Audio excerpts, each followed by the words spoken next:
Oh. And here we are live with Dude, What's the Bid? Episode number 35. I'm Kevin Hill with Brush Bass Research. And as always, Casey Larkin from Fairlanes joining me over here. How are you doing this week, Casey? I'm doing well, Kev. Yeah, it's been a great start to the new year. Super busy. Excited to be joining you for the 35th episode today. 35. But yeah, man, another Thursday. Another Thursday, and half of January is already in the books. Hard to believe. Unbelievable. I'm still having trouble typing out 2025. Psyching myself out. It can't actually be 2025, can it? I know. I usually catch up to the year and basically get all my dates right in April, May. I finally figured it all out. And so I go by a different calendar, I guess, than everybody else. I'm with you there, Kev. I don't know about the other guy we're bringing on in a bit here, but I know. We have a very special guest coming on in just a few minutes. It's none other than John Larkin, who is Casey's dad. Pops, right, if you will. That's right. Pops. And we're going to talk about the freight market, and a lot of different angles, a lot of data will be brought up. And I am definitely going to see what the appetite for M&A is and kind of VC flows in 2025, because we know that the freight market since about this time in 2022, I mean, we're almost 3 years into a cycle that has been less than average, to say the least. And I wrapped up and I published it, I think, earlier this week. I think it was on Monday. Maybe it was last week. I don't know. I get my weeks confused these days. But yeah, the active MC numbers in the brokerage world. And what we've seen is every month in 2024, there are fewer. Yeah, I should share my screen. How do I share my screen? It's so aesthetically pleasing. I know. How do I share my screen? Right next to the settings button. Excited to help you figure this out. 35. I know, right? Live on air. Yeah, it's the fourth button from the left or the third button from the right in the little control panel there. In the intro panel? So you got mute, you got stop camera, you've got settings. To the right of settings is present. What I do is I do share screen. Oh, down here on the bottom. Mm-hmm. Present, right? Yeah, man. Slides and PDF, extra camera, video file, share screen.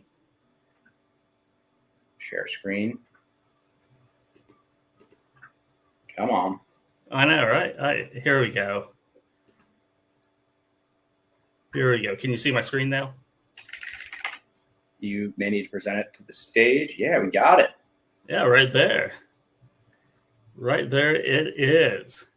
So yeah, it's the FOCSA, it's the active freight brokerages. And if I go down here, this is the month over month changes, net changes in MC numbers. And as you can see, for a lot of months, it's been very negative. So, and down here is my table of those stats, right? So, starting out in January of 2024, 500 fewer freight brokerages, right? We started out the year at 28,400, and really we started out the year 28,055 in February, because the February report is published the first day of February, so it really reflects the January changes. So 28,055 active MC numbers as freight brokerages. And you go down through the year of 2024, and we end at 25,334. So just right around 3,100 fewer MCs. Now, most of those MCs, and I say this every time, most of those MCs are smaller operators who might not have really been active. If you're talking about those brokerages with 10, 15, 20, 30 brokers doing, anywhere from 10 million to C.H. Robinson, $12 billion a year. You saw a few closures, right? But not many, right? A handful. they're experiencing a lot of pain and difficulties. But it's those brokerages. And this is interesting. I'm going through the numbers now. It gets a little confusing. But we have about 20, let's say we have 25,000 active MC numbers right now. If you compare that, the period of the years 2020, 2021, and 2022, you had 25,000, a little over 25,000 new MC numbers created. Right. And of those, until about a year ago, only about 9,000 were still active. I'm getting a refresh on that data right now. So I hopefully I'll have that out by this time, next episode, to show how many of those, that gold rush into the brokerage industry during the pandemic are still operating. But just like the carrier numbers, the brokerage numbers gives you kind of a sentiment on the market, right? Yeah. How appealing it is to go out and open up your own MC number as a broker. Right. So you think the average age of an MC number has been going down or going up the last year or two? It's going down, right? So what you had is, I think I might have it here somewhere, but it's going to take me a little bit of fun out on my website. What you had is, if you take MC numbers that were started before the pandemic, and then those that started during the pandemic, the ones that started during the pandemic had roughly about 50% days of operation before they closed, right? So for those ones that did close up shop, it was about 50% shorter duration than the ones that were started pre-pandemic, if that makes sense. Yeah. So yeah, a lot of people that rushed into the industry. There's a lot of money in there. So, rates are high. It's the same thing on the carrier side. Company drivers were opening up their own, owner operator, creating a new MC number in the FMCSA database. You saw that with brokerages as well. I think with brokerages especially, you saw a lot of people that didn't have any experience brokering freight or in logistics at all.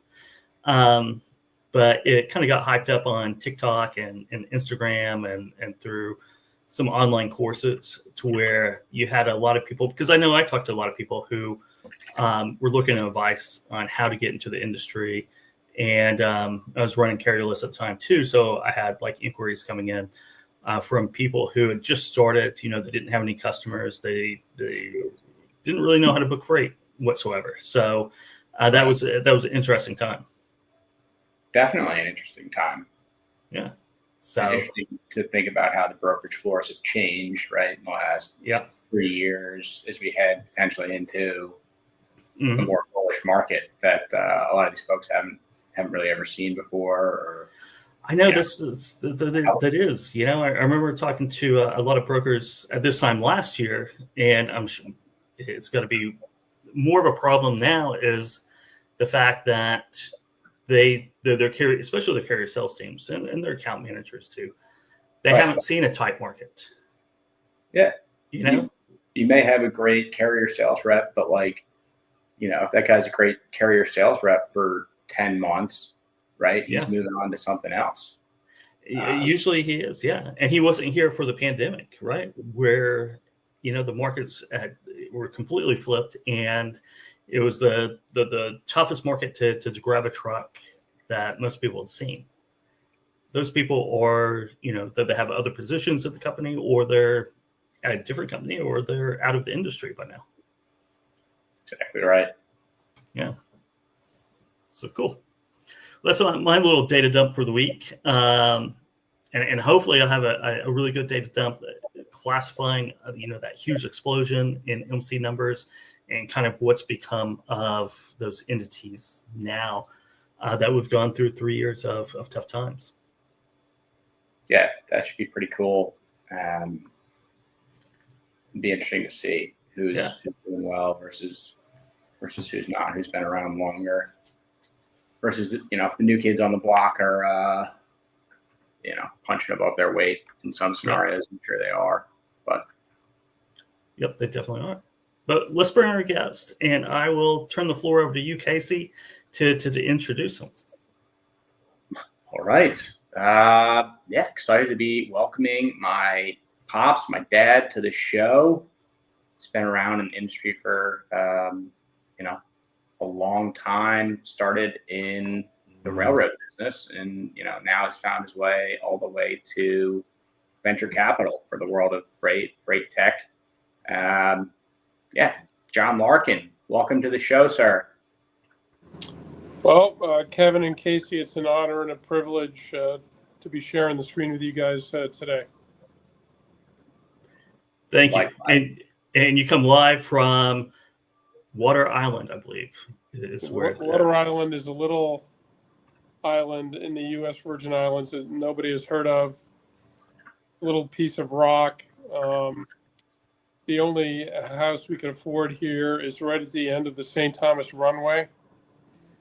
So entirely possible that a 737 MAX may fly over every couple of minutes, but don't be disturbed by that.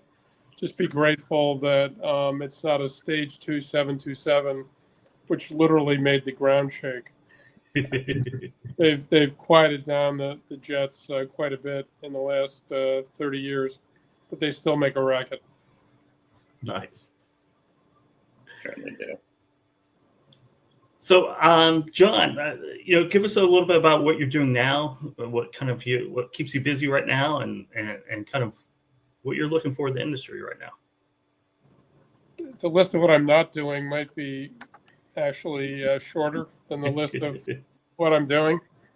It's hard for me sometimes to say no, but the main things I'm doing are I'm a strategic advisor to Clarendon Capital, which is a private equity firm that only does private equity investments in the transportation and logistics space, broadly defined. They tend to do proprietary deals only with platform companies having EBITDA of maybe between 5 and 20 million, which is a little bit below most of the rest of the private equity firms. Currently have 6 platforms, 6 platform investments, and a 7th one is probably going to close here during the first quarter. The first fund was 130 million. Yeah. There's probably room for another 3 or 4 deals in that fund after the 7th one is completed. So Clarendon's doing very well. Some very smart people that have dedicated their lives to the transportation and logistics space. We also work with Venture 53, which is a venture capital firm that only invests in early stage software companies that benefit carriers, shippers, or 3PLs. And we're currently in the midst of raising Fund 3. If any listeners would like to become a limited partner, we'd be interested in talking to you. Fund 1 and Fund 2 are essentially fully invested, and there are a number of very high growth companies in those portfolios. All of the limited partners of Venture 53 are what I would call industry stalwarts, people who run a business, have a senior C-suite level job, Right. sold a business, and they help us source, vet, and coach portfolio companies, which is a lot of fun.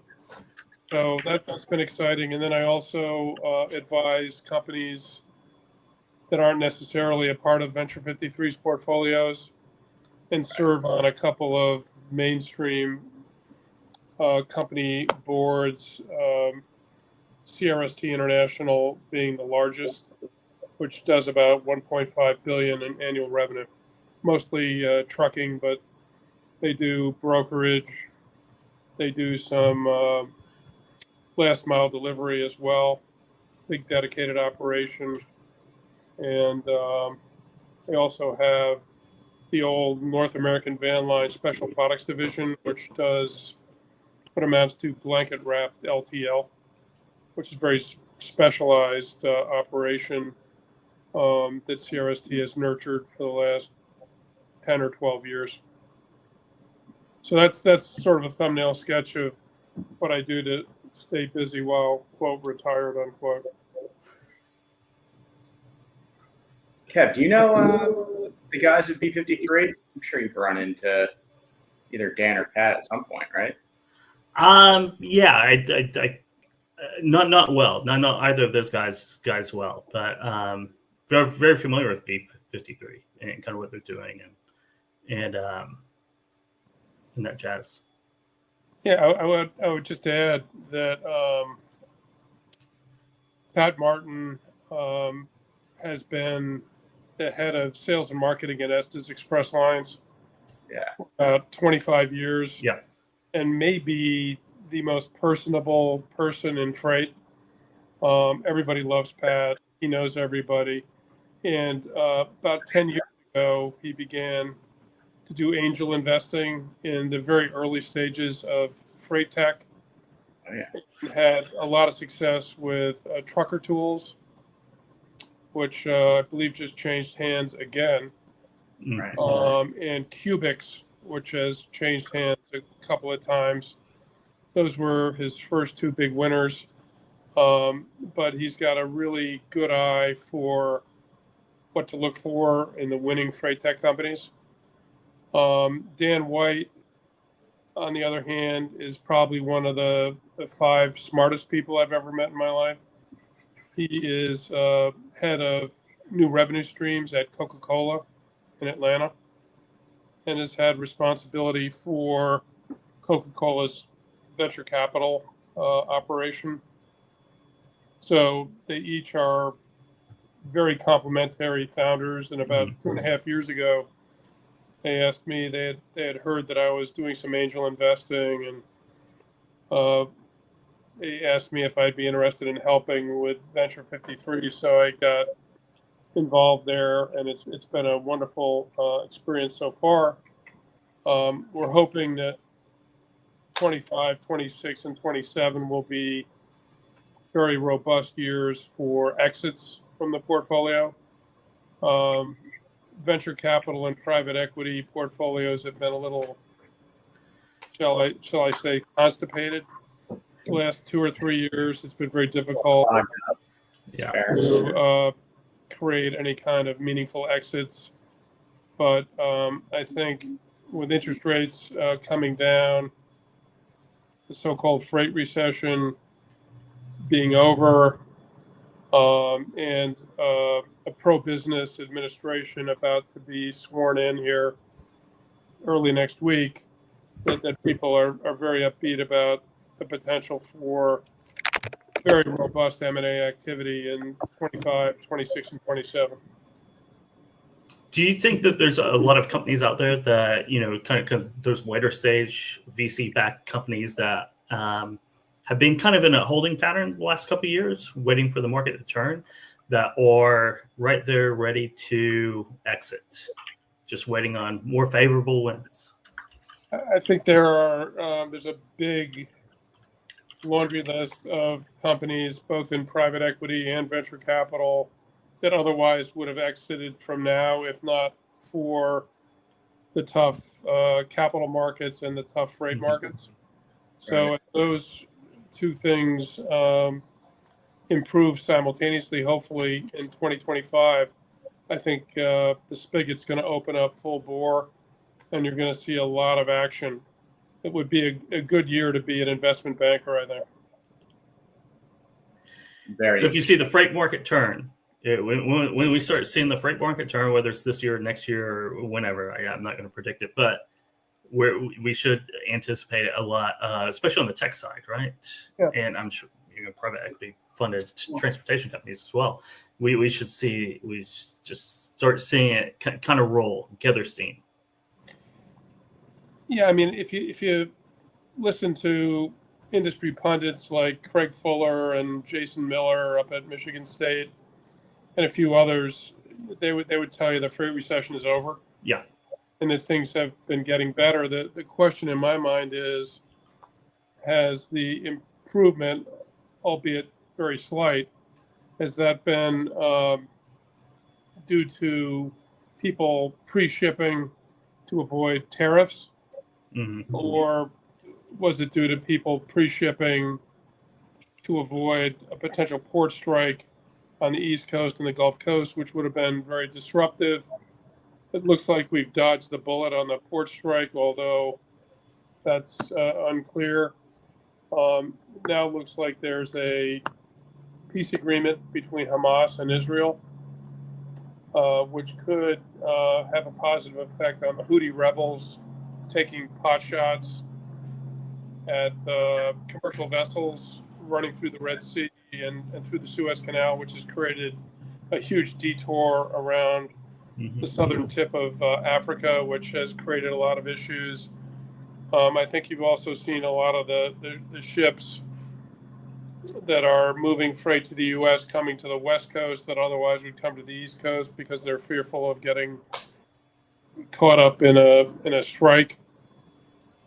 So things should settle down here, and once the fires are extinguished in Southern California, you could see a massive effort to start rebuilding some of those neighborhoods that literally have been burned to the ground. Yeah.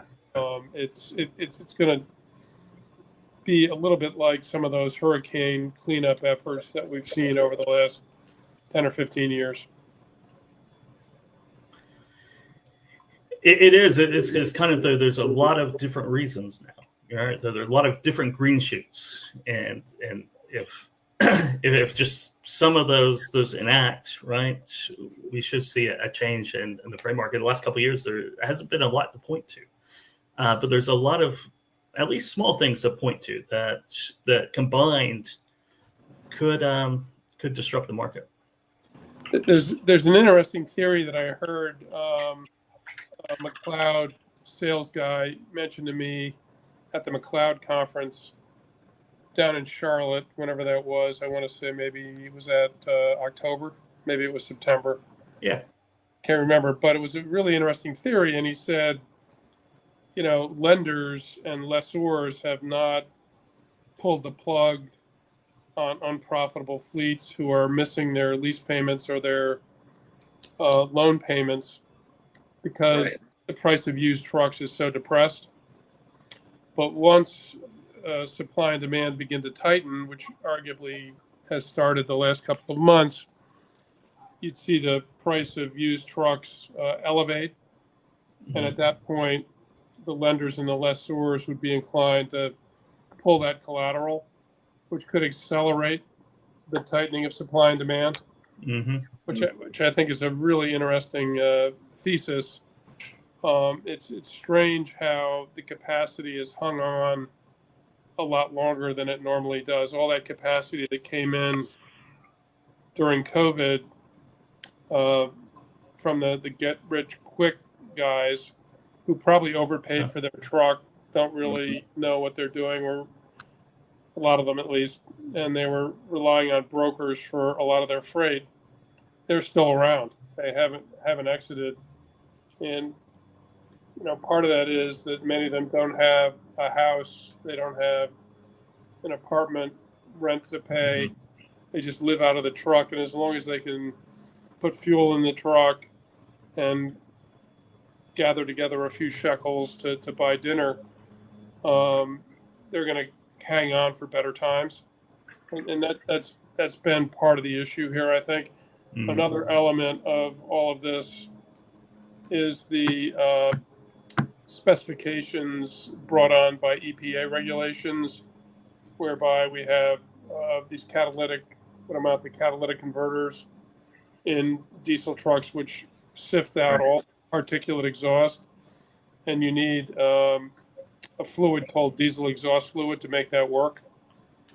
Other countries don't use diesel exhaust fluid, so the market for used trucks is strictly a domestic market now. It used to be overseas, very easy to sort of clear the excess used trucks out of the market by selling them to Mexico or South America or Central America or Eastern Europe or Russia or Africa. And you don't see that happening nearly as much these days, which keeps that capacity around longer. Right. Normally stays around. The average freight recession or maybe dislocation due to too much capacity, which some people suggest this was, it really wasn't a freight recession. It's really just too much capacity hanging around for too long, lasts for 14 months. And to your point, Kevin, earlier, we're kind of almost to year 3 mark. Mm-hmm. This has really been torturous for a lot of brokers, a lot of carriers. It's been great for shippers who are getting rates at often below cost, Right. which I don't think is going to last that much longer.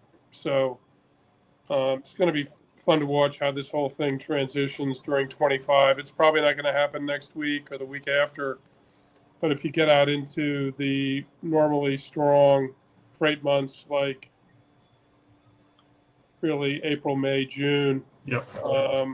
maybe even March, things could tighten up pretty quickly, particularly if there's a big surge of freight moving into Southern California to rebuild. Right.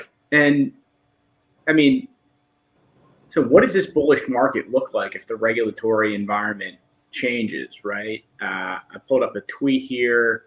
We've got this tanker. It's the largest oil tanker in the world, currently on its way to the Gulf of Mexico. I think it hauls like the total 1.8 million barrels of crude. It can do 1.3 million safely, but it's been docked for 7 years. You also see CARB being rolled back. Our old buddy John Kingston, who I think we all know from one time or another, was reporting on that.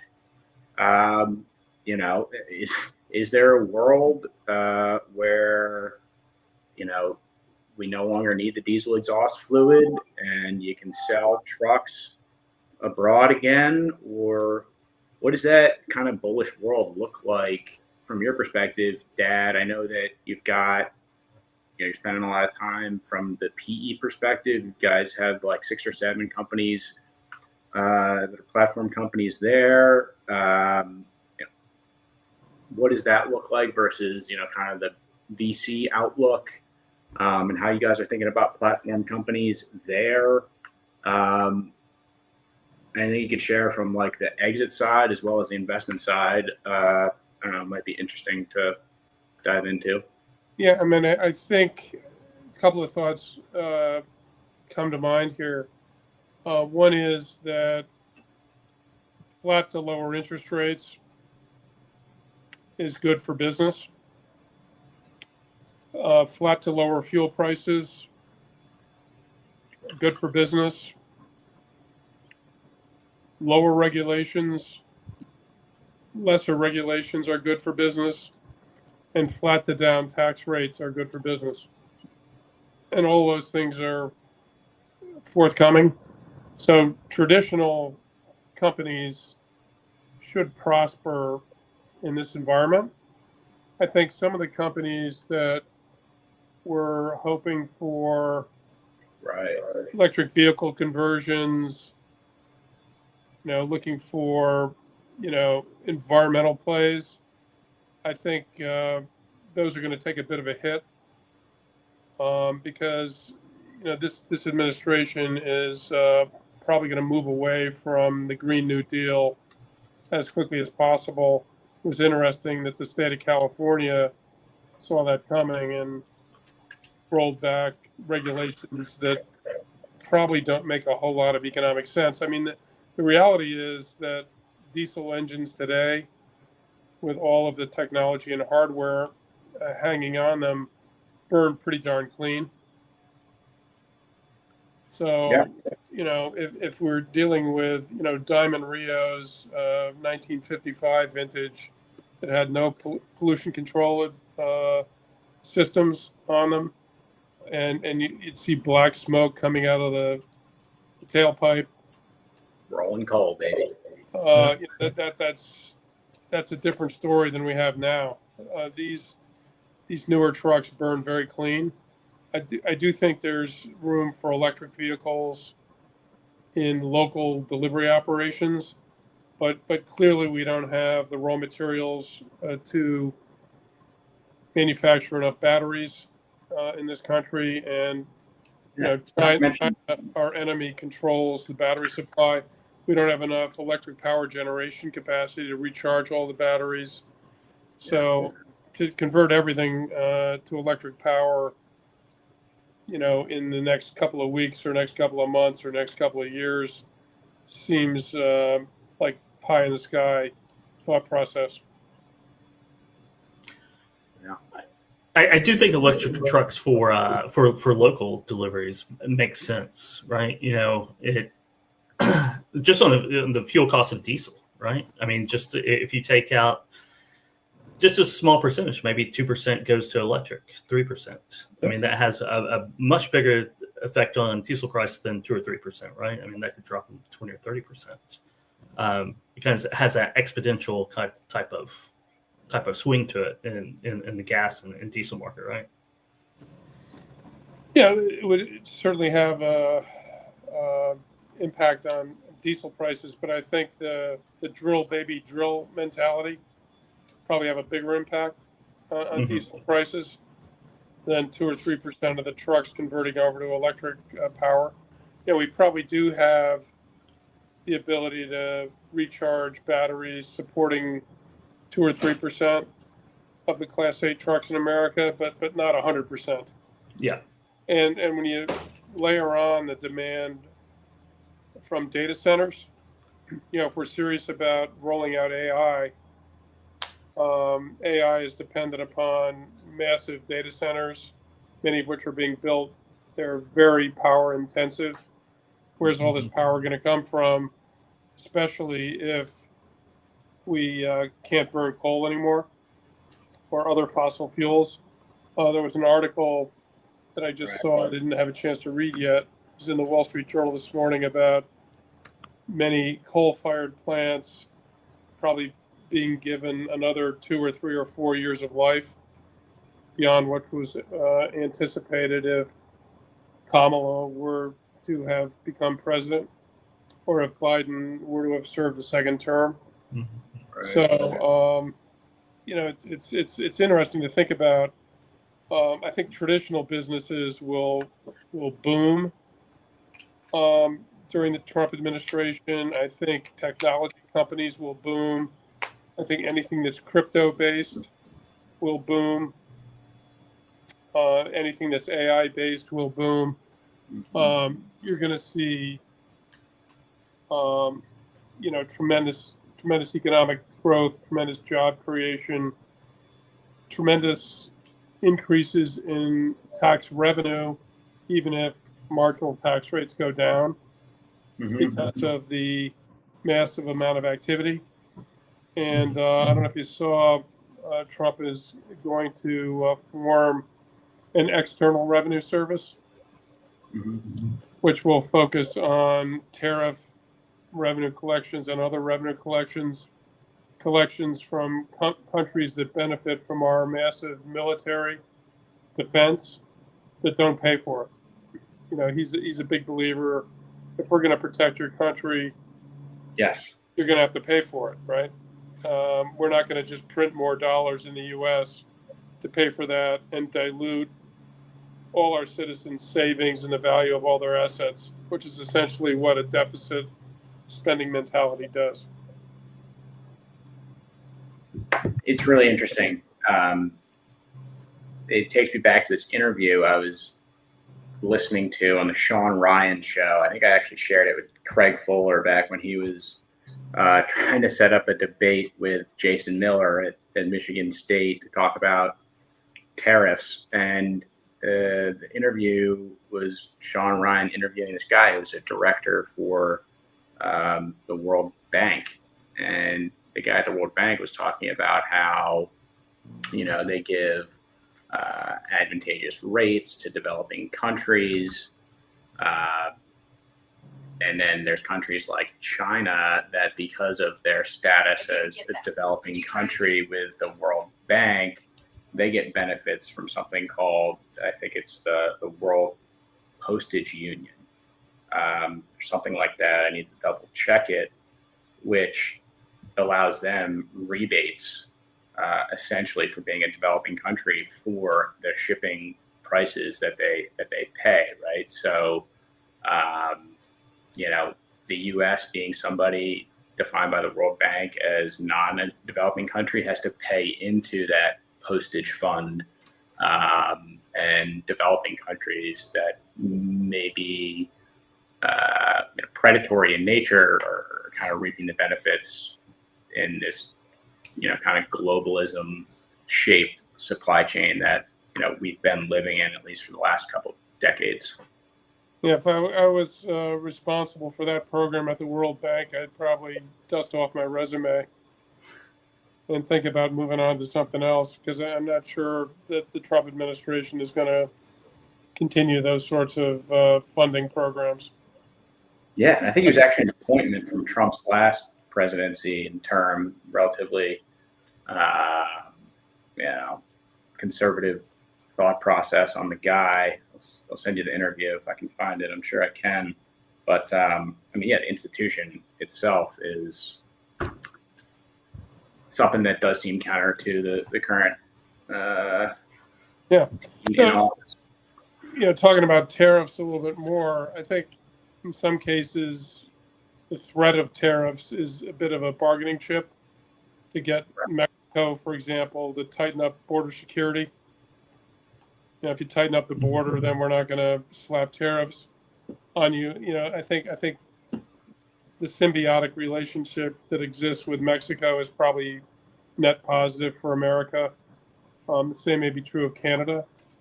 But Trump scared the pants off both countries when he suggested that he might roll out 25% tariffs in Mexico and Canada.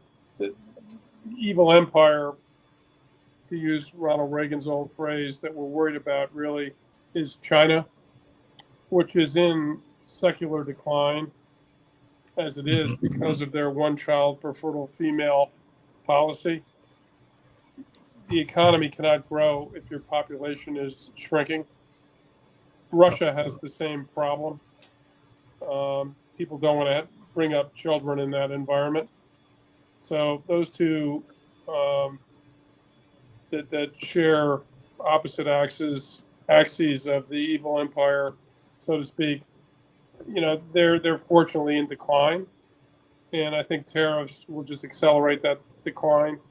And when you think about manufacturing coming back to North America, thanks to automation, that manufacturing can be close to as competitive as China could be with its subsidized trade into the U.S. So, all these automated distribution centers, these automated manufacturing plants, are going to be coming on strong here over the next 4 years. And, with any luck, this trend continues for more than just the last remaining 4 years of the second Trump administration. Well, let's talk about technology and freight tech. You evaluate a lot of the new entrants, the really young stealth mode into to probably go to market type of freight tech companies. What are you seeing out there? I guess where are people concentrating whenever they're starting a new company right now in the freight landscape? The hot thing is artificial intelligence, and a couple of companies you've probably heard of, Happy Robot. Yep. And I think is it FleetWorks? Yep, FleetWorks. They have these automated carrier reps for brokers. Yep. Oh yeah. That seem to be selling like a wildfire throughout the brokerage community. The guy who runs Happy Robots, whose name I can't remember right off the top of my head, Pablo. Javier or Pablo. Pablo. Yeah. He gave me a demo at the McLeod conference actually last fall, and it kind of blew me away. I mean, it's so realistic that you can't even believe how realistic it is. And to avoid 5 or 6, 7, 8 phone calls using this automated technology is a huge productivity gain for brokers. And I think you're just going to see more and more of these kinds of systems rolled out across the industry in 25 and 26. I'm definitely on page with that. You know, I'm familiar with both the Happy Robot and FleetWorks and a couple other players that are doing the voice call assistants. And until you've heard them and you kind of seen them in action, and I use one of them actually to make some outbound phone calls myself. They're very impressive. It's going to be a game changer. Whether we like it or not, I think it's going to be a game changer. Yeah, somebody said, I was just listening to a webinar featuring our friend Brent Hutto of truckstop.com.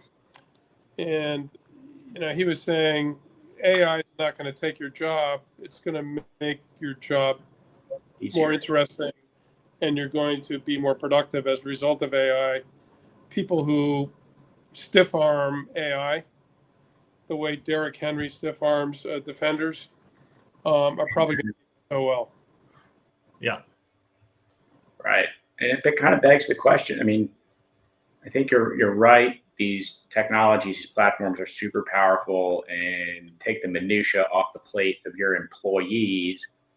But if you want to play with AI and these technologies, that makes everybody's job more fun, and your ability to, you know, generate more revenue for every person you have on your team, you got to have your data in a place where it can communicate with the AI, right? The AI can do a lot of things to work with disparate data systems, but kind of choosing to go the way of the dinosaur if you're not thinking about that side of things at this point in time. At least my kind of understanding of technological landscape. The old axiom of garbage in, garbage out really applies here when you're talking about some of this technology.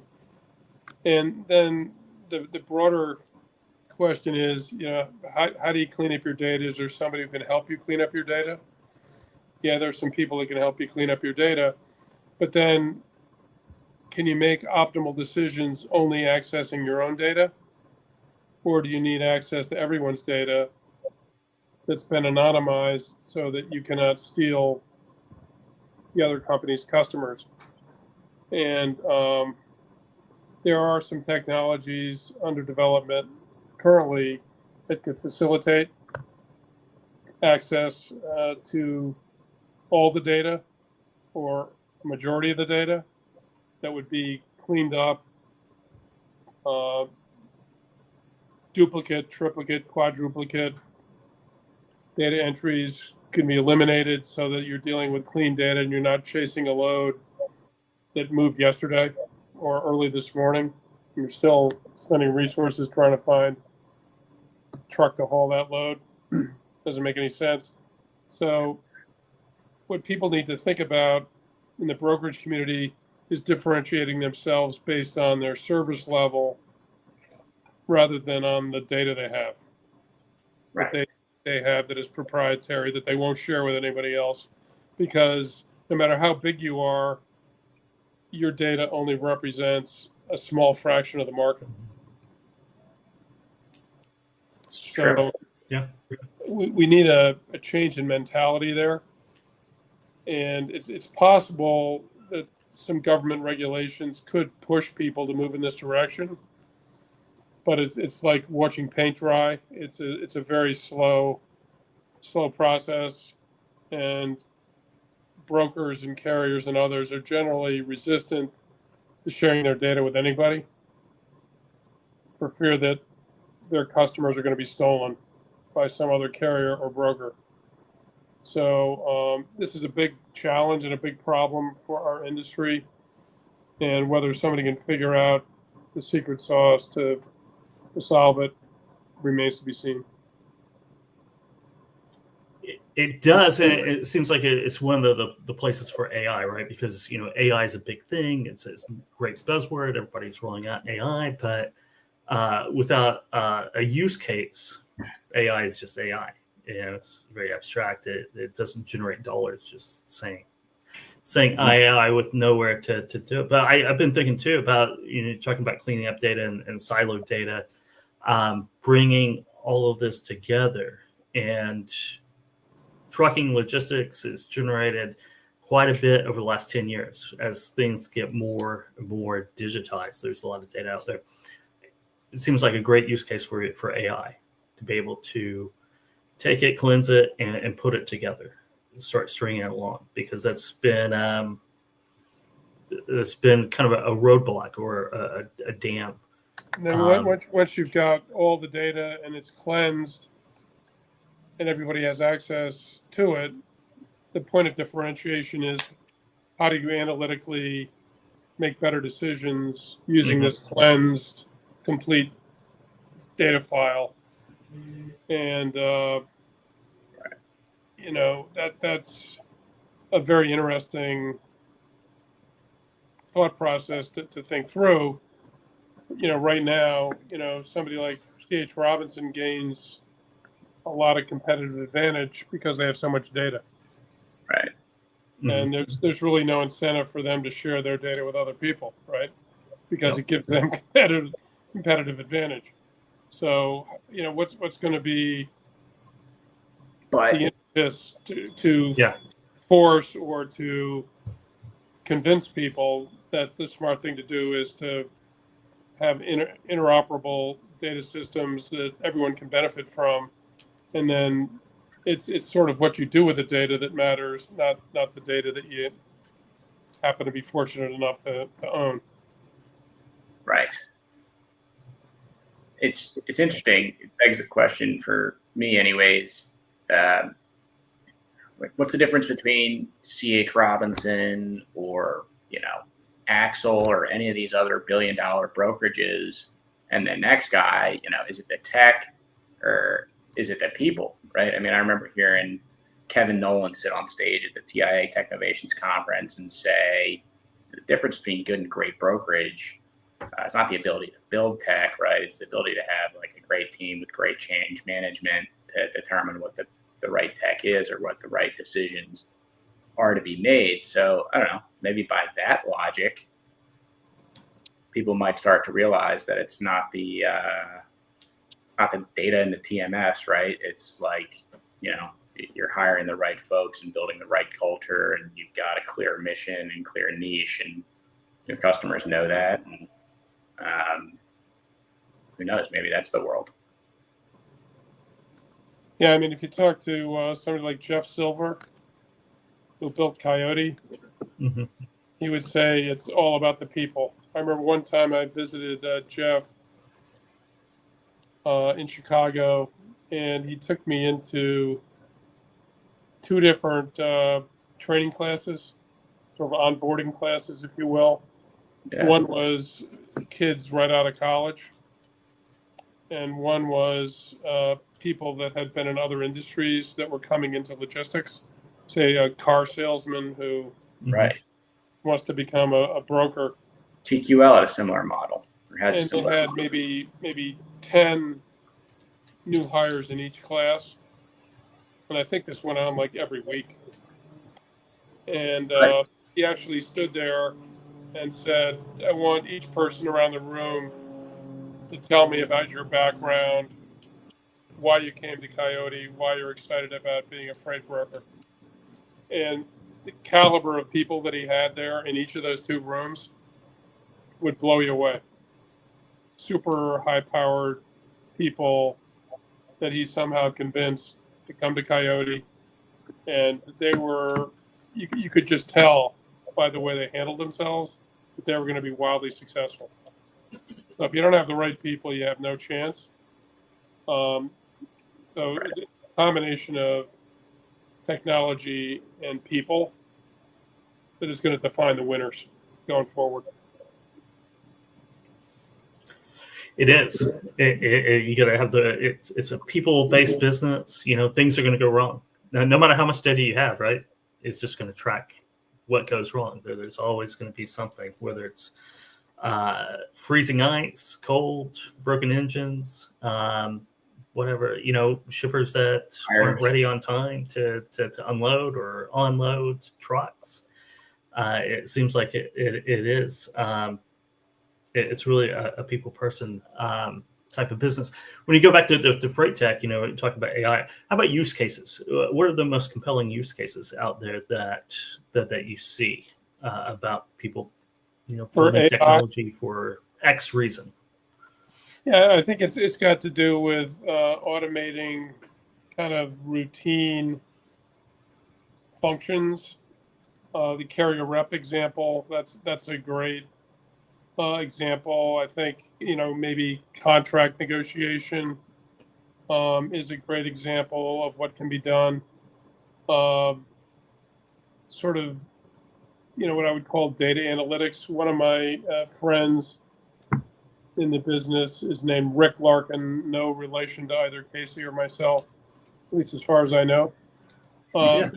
He gets to the office at 4:30 in the morning and spends 2.5 hours going through the sonar data so that he can provide advice to his brokers and his carrier reps and his truckload operation as to what they ought to be focused on today, based on where freight is flowing, where more equipment is needed, where we have surplus equipment, etc.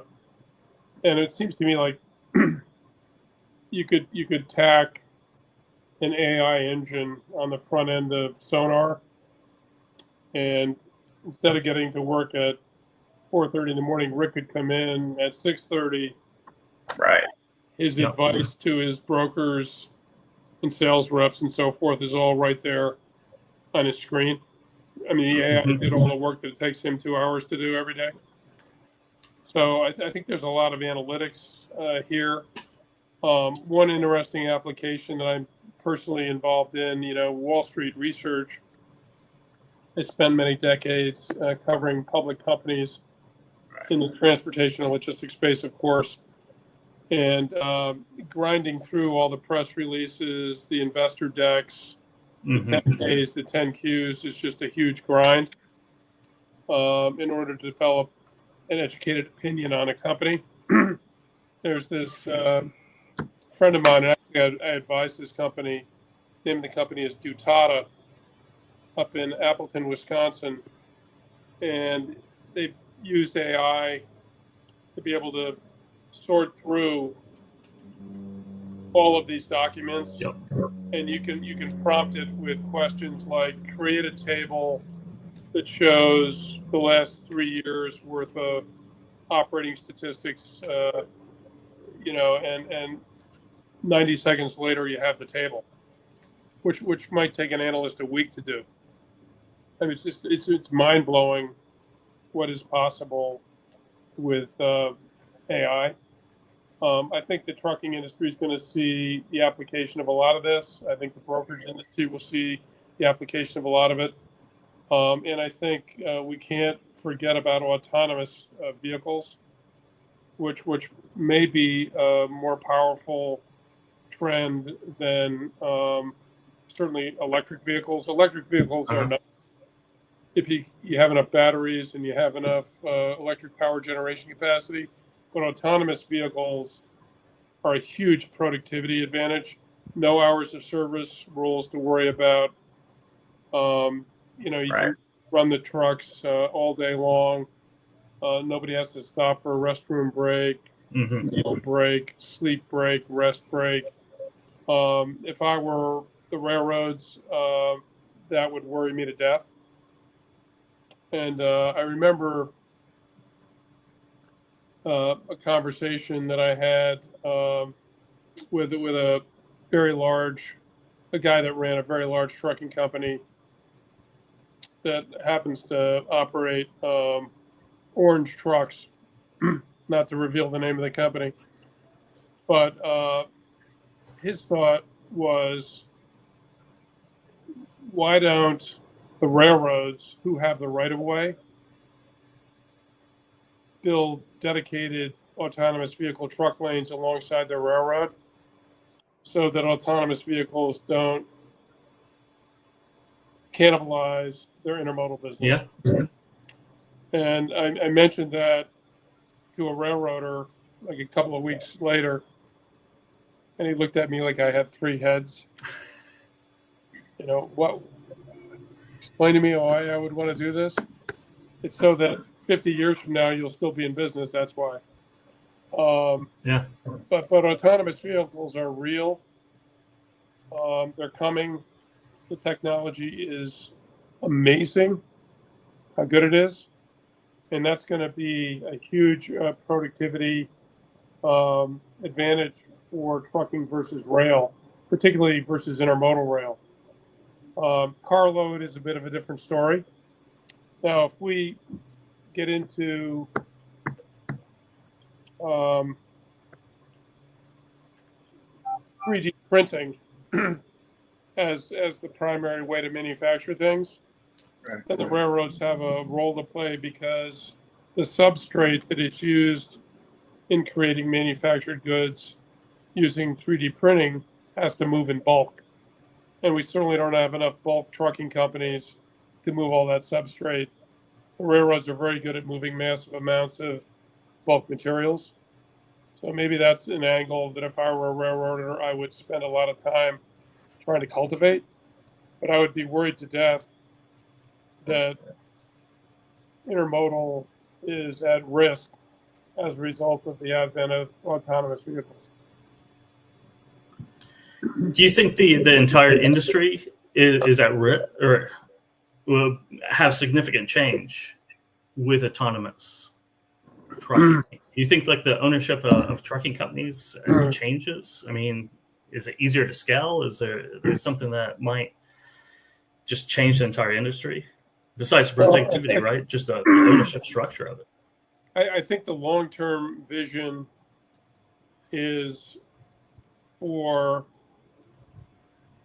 gray tractor pools, gray trailer pools, shared terminal facilities at optimal locations outside urban areas, with line haul relays, either manned or autonomous, running between those shared terminals, and local pickup and deliveries a la Baton, which I don't believe any exists any longer. The last mile deliveries are handled at 3 a.m. and 1 p.m. instead of 5 p.m. and 7 a.m. Right. Traffic is at a snail's pace in big urban markets like Dallas, Chicago, New York, Atlanta, LA, etc. I think that's the long-term future. How you move a highly segmented industry in a direction like that is a big question mark. Much like data interoperability. Nobody wants to be the first mover. Right. People are waiting for it to be mandated by the customer or by somebody else, the government maybe. But if you want to make our transportation industry more efficient than it is already, and it's already the most efficient in the world, you have to rethink in a major way the way we conduct business every day. Yeah, we had Blake Lappin on with No Dwell. He's got a trucking company in Kansas City, and he's got that hub and spoke, or the shared yard outside a major metropolitan area, and then handling local deliveries in. He's working on a startup on that, and we were talking about just the loss of productivity once an OTR driver goes into, say, Dallas, right, and unloads and reloads. I mean, you're losing about a day at least. You're losing a day because of traffic, because of delays on either side of that. When you can actually pick up your load after you drop off, and the way you pad your time just in case something happens, make sure that you can guarantee getting that load out of Dallas, getting out of Dallas. An easy day that you lose every single time you pick up or deliver and then pick up a load. Yeah, I've met that guy, and I like his strategy. But again, trying to get people to adopt it is a real challenge. I mean, Baton had some momentum. Yep. And then COVID hit, and the price of drayage skyrocketed, which made their model non-economic. Yeah. So the founders got cold feet and sold their team to Ryder.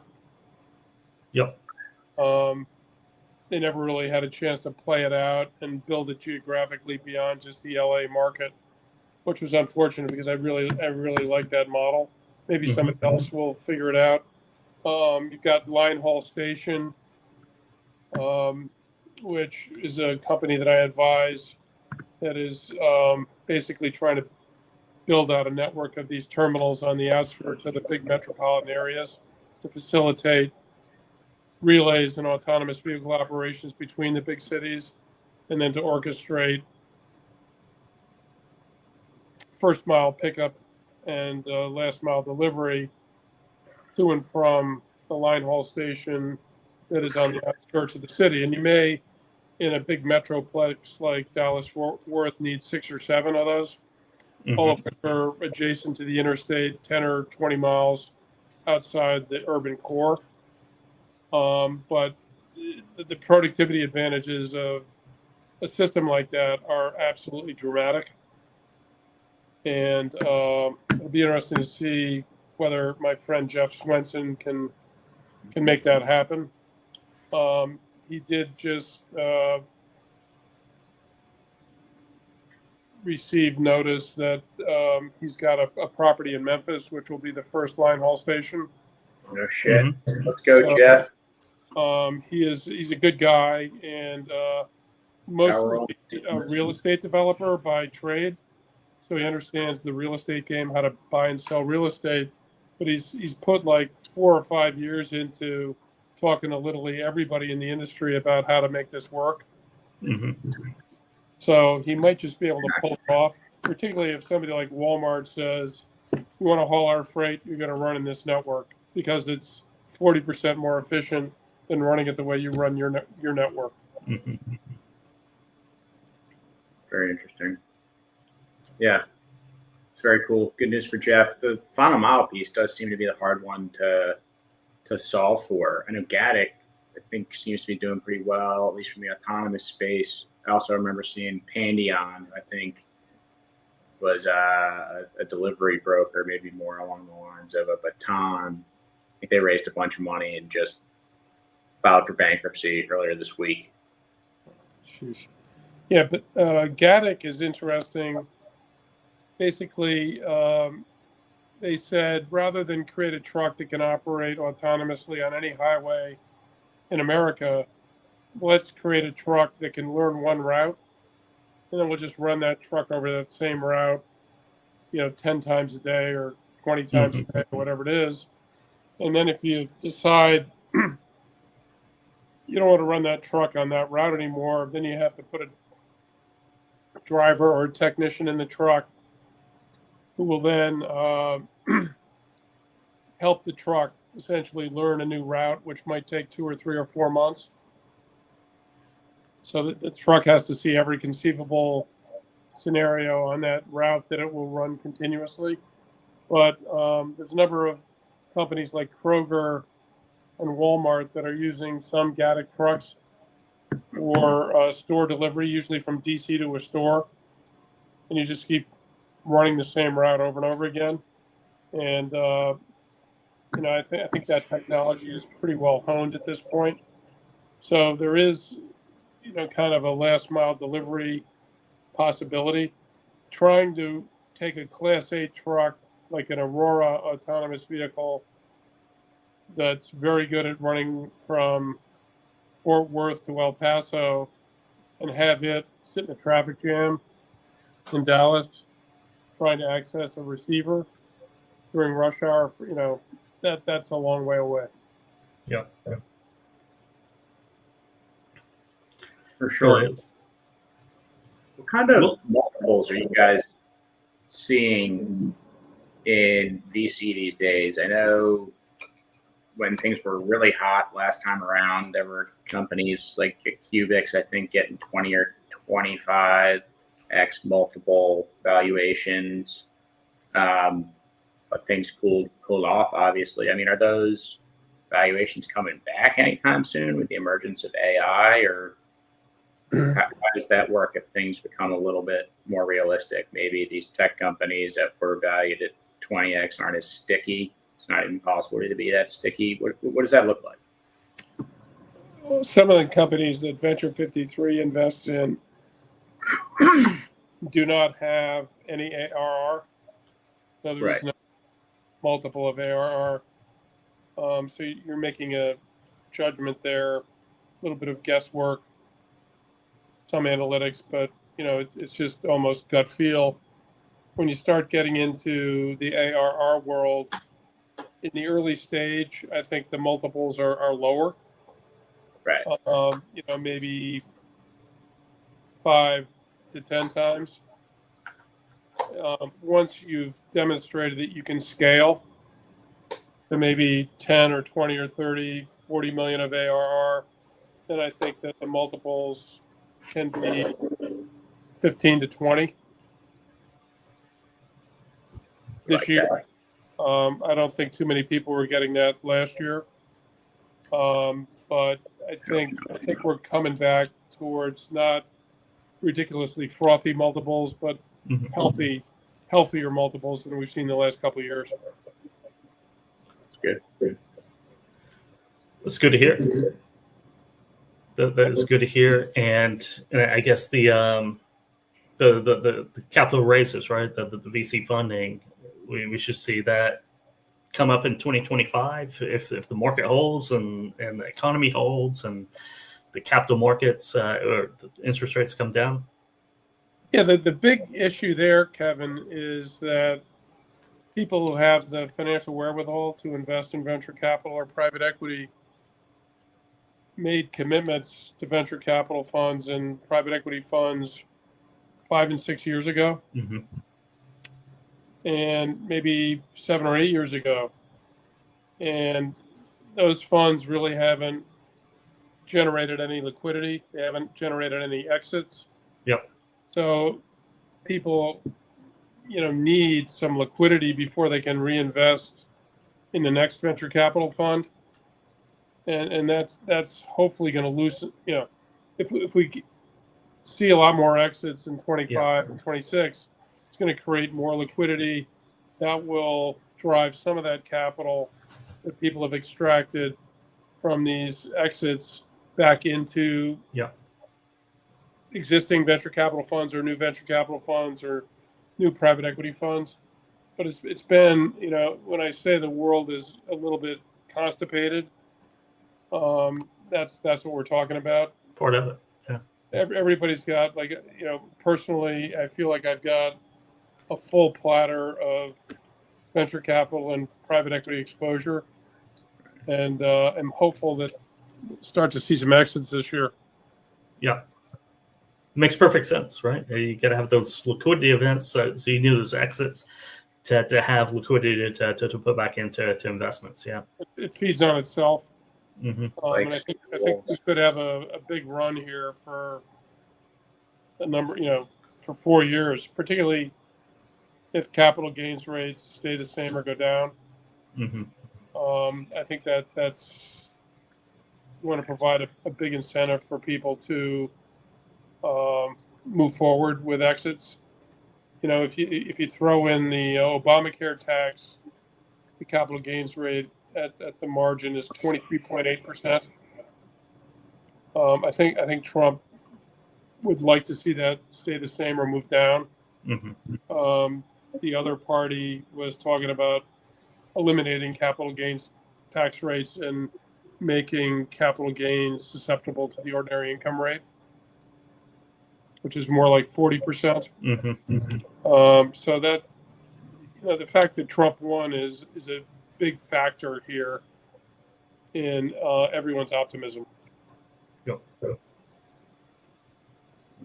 Well, hopefully y'all VC folks made some good investments last time around.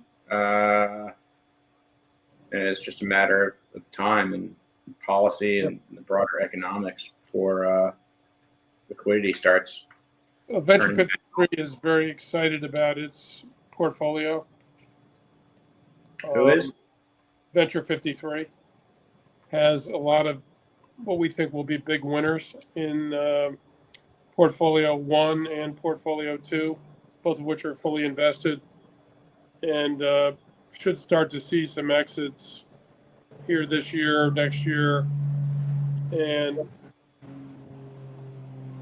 to the extent that these are big wins, people will be inclined to pour more money back into the same sorts of investments. But right now, people are sort of, I think the word might be tapped out a little bit, and don't have a lot of excess money sitting around right at the moment. Yeah, you got to have those exits. Those exits have to happen. It's a key thing. Yeah. And an improved freight market, improved capital markets, an improved psychology in the economy is going to help a lot. When I say improved psychology, I think people can create a self-fulfilling prophecy. If everyone says a recession is imminent, then what do? You stop spending CapEx dollars. You stop hiring people. Mm-hmm. And guess what? You end up with a recession.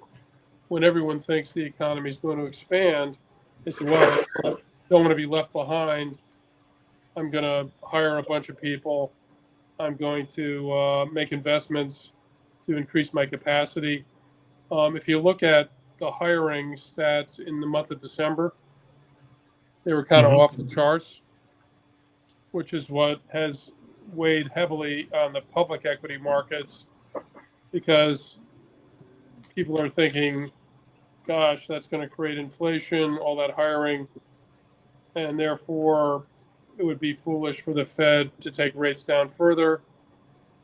So without rates coming down further, I think I'll sell my equities, given that they're near an all-time peak anyway.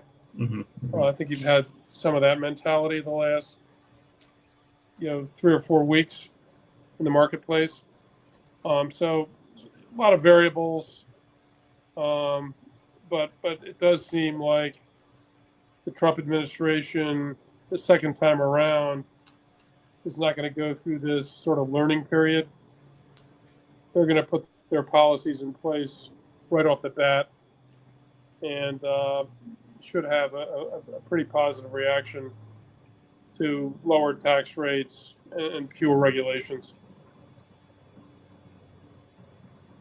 Good news. Good news. So 2025, got a good outlook for 2025. I think all three of us feel confident about what's going on, and it should be interesting. It's conceivable that the strength in the freight market doesn't manifest itself until the second half of the year. But I've seen enough positive data points, just like in December and January. I saw the Morgan Stanley index yesterday. It was the second highest first couple of weeks of January in the last 10 years. That's certainly encouraging, given all the weather disruptions and so forth that we've seen here recently. The average person would not suggest that global warming is having a big impact here in January. It is not. We've had snow in Alabama, had snow in Texas.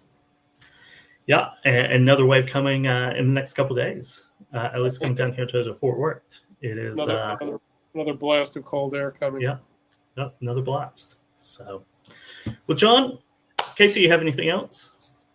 No. Yeah. Well, John, thanks for joining us here on Dude, What's the Bid? It's always a pleasure talking to you. This has been a really good, far-ranging discussion.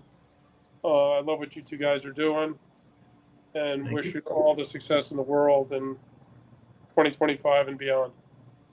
Same here. Same here. We'll see. We'll catch up later in 2025 and see how it looks in say 6 months. About mid-year, and see if our thesis holds true. Maybe I'll see you out on the rubber chicken circuit before then. True. Very true. Definitely. Well, everybody, that wraps it up for any parting thoughts, Casey. Sorry. No, yeah. Happy Thursday, everybody. It's going to be a phenomenal 2025. Ravens win a Super Bowl about every 12 years. Happens to be that 12th year. Lamar's looking good. Defense has found itself since Kyle Hamilton's moved into the back half. Orioles are looking up. Best franchise, best stable of talent we've had in my entire lifetime. Maryland Terrapins basketball, 13-4. Have a little bit of room to climb back into the standings for the Big Ten, but freight market's hot. The Ravens are hot. Watch out for the Orioles this spring. I think it's going to be a massive 2025. Very optimistic as always. Thank you very much, Casey. For me, yeah, have a great week. Have a great weekend, and go make some margin. We'll see you next Thursday. Amen to that, brother. Thank you. Let's see, where's my